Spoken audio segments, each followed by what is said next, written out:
ಅಕ್ರಮ ಕಟ್ಟಡ ಮಾಲೀಕರಿಗೆ ಬಿಬಿಎಂಪಿ ಬಿಗ್ ಶಾಕ್ ಅನ್ನು ಕೊಟ್ಟಿದೆ. ಕಟ್ಟಡ ಮಾಲೀಕರಿಗೆ ಈ ಖಾತಾ ಜಾರಿ ಮಾಡಿರುವ ಪಾಲಿಕೆ. ಅಕ್ರಮ ಕಟ್ಟಡ ಮಾಲೀಕರಿಗೆ ಬಿಬಿಎಂಪಿ ಈಗ ಬಿಗ್ ಶಾಕ್ ಅನ್ನು ಕೊಟ್ಟಿದೆ. ಕಟ್ಟಡ ಮಾಲೀಕರಿಗೆ ಈ ಖಾತಾ ಜಾರಿ ಮಾಡಿರುವ ಪಾಲಿಕೆ. ಈ ಖಾತಾ ಪಡೆಯೋಕೆ ಓನರ್ಗಳು ಈಗ ತೀವ್ರ ಪರದಾಡ್ತಾ ಇದ್ದಾರೆ. ಸೈಬರ್ ಸೆಂಟರ್ಗಳಲ್ಲಿ ಸಿಕ್ಕಾಪಟ್ಟೆ ಹಣವನ್ನ ವಸೂಲಿ ಮಾಡ್ತಾ ಇದ್ದಾರೆ. ಇನ್ನು ತಾಂತ್ರಿಕ ಸಮಸ್ಯೆ, ಸರ್ವರ್ ಪ್ರಾಬ್ಲಮ್ನಿಂದ ಸಾರ್ವಜನಿಕರು ಒದ್ದಾಡ್ತಾ ಇದ್ದಾರೆ. ಬೆಂಗಳೂರು ಒನ್ ಕೇಂದ್ರಗಳಲ್ಲಿ ಲಕ್ಷಾಂತರ ಜನರು ಭೇಟಿ ಕೊಡ್ತಾ ಇದ್ದಾರೆ. ಖಾತಾ ಪಡೆದವರ ಮಾಹಿತಿಯನ್ನ ಬಹಿರಂಗ ಮಾಡಿದೆ ಬಿಬಿಎಂಪಿ. ಅಕ್ರಮ ಕಟ್ಟಡ ಮಾಲೀಕರಿಗೆ ಬಿಬಿಎಂಪಿ ಈಗ ಬಿಗ್ ಶಾಕ್ ಕೊಟ್ಟಿದೆ. ಕಟ್ಟಡ ಮಾಲೀಕರಿಗೆ ಈ ಖಾತಾ ಜಾರಿ ಮಾಡಿದೆ ಪಾಲಿಕೆ. ಆದರೆ ಈ ಖಾತಾ ಪಡೆಯೋಕೆ ಓನರ್ಗಳು ತೀವ್ರ ಪರದಾಟವನ್ನು ಅನುಭವಿಸುತ್ತಿದ್ದಾರೆ.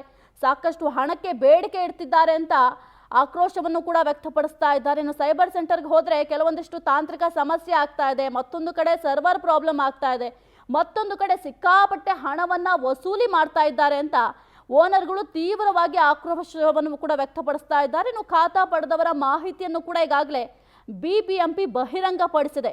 ಅಕ್ರಮವಾಗಿ ಕೆಲವೊಂದಷ್ಟು ಜನ ಏನು ಕಟ್ಟಡವನ್ನ ನಿರ್ಮಾಣ ಮಾಡಿಕೊಂಡಿದ್ರು, ಇದೀಗ ಅವರಿಗೆ ಬಿಬಿಎಂಪಿ ಬಿಗ್ ಶಾಕ್ ಅನ್ನ ಕೊಟ್ಟಿದೆ. ಎಸ್ಐ ಕುರಿತ ಹೆಚ್ಚಿನ ಮಾಹಿತಿ ನೀಡ್ತಾರೆ ನಮ್ಮ ಪ್ರತಿನಿಧಿ ಮಂಜುನಾಥ್. ಅಕ್ರಮ ಕಟ್ಟಡ ಮಾಲೀಕರಿಗೆ ಈಗ ಬಿಬಿಎಂಪಿ ಬಿಗ್ ಶಾಕ್ ಅನ್ನು ಕೊಟ್ಟಿದೆ. ಈ ಖಾತಾ ಪಡೆಯೋಕೆ ಓನರ್ಗಳು ತೀವ್ರ ಪರದಾಟವನ್ನು ಅನುಭವಿಸ್ತಾ ಇದ್ದಾರೆ. ಒಂದ್ ಕಡೆ ಸೈಬರ್ ಅಲ್ಲಿ ಸಮಸ್ಯೆ ಆದ್ರೆ ಮತ್ತೊಂದು ಕಡೆ ಅತಿ ಹೆಚ್ಚು ಹಣವನ್ನ ಪಡಿತಾ ಇದ್ದಾರೆ ಎಂಬ ಆರೋಪ ಕೂಡ ಕೇಳಿ ಬರ್ತಾ ಇದೆ. ಎಸ್, ಖಂಡಿತ ಸಾಹಿತ್ಯ. ಯಾಕಂದ್ರೆ ಬೆಂಗಳೂರು ನಗರದಲ್ಲಿರುವಂತಹ ಕಟ್ಟಡ ಮಾಲೀಕರೇನಿದ್ರೆ, ಕಟ್ಟಡ ಮಾಲೀಕರಿಗೆ ಎ ಖಾತಾ ಗೊತ್ತಿರುತ್ತೆ, ಬಿ ಖಾತಾ ಗೊತ್ತಿರುತ್ತೆ. ಅದ್ರ ಬದಲಾಗಿ ಇದೀಗ ಎ ಖಾತಾ ಬಿ ಖಾತಾ ಇದ್ದವ್ರಿಗೆ ಈ ಖಾತಾ ಇಂಪಾರ್ಟೆಂಟ್ ಅಂತೇಳಿ ಬಿಬಿಎಂಪಿ ಕಟ್ಟಡ ಮಾಲೀಕರಿಗೆ ಈ ಖಾತಾ ನೀವು ಮಾಡಿಸ್ಕೊಳ್ಳೇಬೇಕು. ಈ ಖಾತಾ ಏನಕ್ಕಪ್ಪ ಅಂದ್ರೆ ಕಟ್ಟಡವನ್ನ ಒಂದು ಕಟ್ಟಿ ಇನ್ನೊಬ್ಬರಿಗೆ ಮತ್ತೊಬ್ಬರಿಗೆ ಸೇಲ್ ಮಾಡೋದಕ್ಕಾಯ್ತು, ಇಲ್ಲ ನೀವು ಕಟ್ಟಡವನ್ನ ಕೊಂಡ್ಕೊಳ್ಳೋದಕ್ಕೆ ಅಂದ್ರೆ ಕಟ್ಟಡಗಳ ವಹಿವಾಟಿಗೋಸ್ಕರ ಈ ಖಾತಾ ಇಂಪಾರ್ಟೆಂಟ್ ಅಂತೇಳಿ ಬಿಬಿಎಂಪಿ ಹೇಳಿತ್ತು. ಸೊ ಈ ಹಿನ್ನೆಲೆಯಲ್ಲಿ ಒಂದಿಷ್ಟು ಸೈಬರ್ ಸೆಂಟರ್ಗಳಿಗೆ ಜನ ಹೋಗ್ತಿದ್ರು.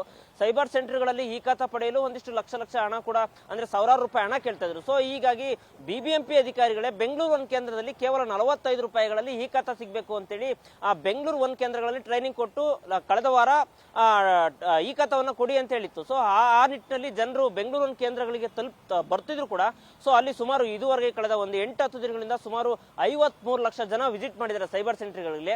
ಅದರಲ್ಲಿ ಕೇವಲ 6 ಲಕ್ಷ ಮಂದಿಗಷ್ಟೇ ಈ ಖಾತಾ ಡೌನ್ಲೋಡ್ ಆಗಿರುವಂತದ್ದು. ಅದರಲ್ಲಿ 30,000 ಮಂದಿ ಮಾತ್ರ ಆನ್ಲೈನ್ ಅಲ್ಲಿ ಅಪ್ಲಿಕೇಶನ್ ಹಾಕೊಂಡಿದ್ದಾರೆ. ಇನ್ನು ಓವರ್ ಆಲ್ 53 ಲಕ್ಷ ಜನದಲ್ಲಿ ಕೇವಲ 5,000 6 ಸಾವಿರ ಜನರಿಗಷ್ಟೇ ಈ ಖಾತಾ ತಲುಪಿರುವಂತದ್ದು. ಸೊ ಹೀಗಾಗಿ ಎಲ್ಲೋ ಒಂದ್ ಕಡೆ ಜನರು ಈಗ ಬಿಬಿಎಂಪಿ ಅವರು ಈ ಖಾತಾವನ್ನ ತಂದ್ಬಿಟ್ಟು ನಮ್ಗೆ ಕಟ್ಟಡವನ್ನ ನಾವು ಮಾರುವಂತ ಸ್ಥಿತಿಯಲ್ಲಿದ್ದೀವಿ, ನಮ್ಗೆ ಮಾರಕ್ ಆಗ್ತಾ ಇಲ್ಲ, ಎಲ್ಲೋ ಒಂದ್ ಕಡೆ ಈ ಖಾತಾ ತಂದು ನಮ್ಗೆ ಟೆನ್ಷನ್ ಆಗಿದೆ ಅಂತ ಹೇಳಿ ಜನರು ಒಂದ್ ಕಡೆ ಆಕ್ರೋಶವನ್ನು ವ್ಯಕ್ತಪಡಿಸಿದ್ದಾರೆ. ಆದ್ರೆ ಬಿಬಿಎಂಪಿ ಅಧಿಕಾರಿಗಳು ಯಾಕೆ ಈ ಖಾತಾವನ್ನ ತಂದು ಜನರಿಗೆ ಸರಾಗವಾಗಿ ಈ ಖಾತಾ ಸಿಗುವಂತ ಕೆಲಸ ಮಾಡ್ತಾ ಇಲ್ಲ?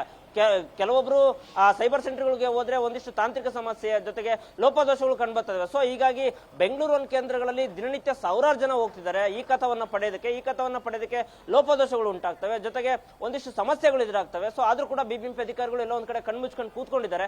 ಎಲ್ಲ ಒಂದ್ ಕಡೆ ನಮಗೆ ಬಿಬಿಎಂಪಿ ಅವರು ಈ ಖಾತಾವನ್ನು ತಂದ್ಬಿಟ್ಟು ನಮಗೆ ತಲೆನೋವು ಜಾಸ್ತಿ ಮಾಡಿದ್ದಾರೆ ಅಂತೇಳಿ ಇಲ್ಲಿನ ಬೆಂಗಳೂರು ಜನರು ಕಟ್ಟಡ ಮಾಲೀಕರು ಆಕ್ರೋಶವನ್ನು ವ್ಯಕ್ತಪಡಿಸಿರುವಂತದ್ದು. ಸಾಹಿತ್ಯ. ಓಕೆ, ಥ್ಯಾಂಕ್ ಯು ಮಂಜುನಾಥ್ ನಿಮ್ಮೆಲ್ಲ ಮಾಹಿತಿಗಾಗಿ.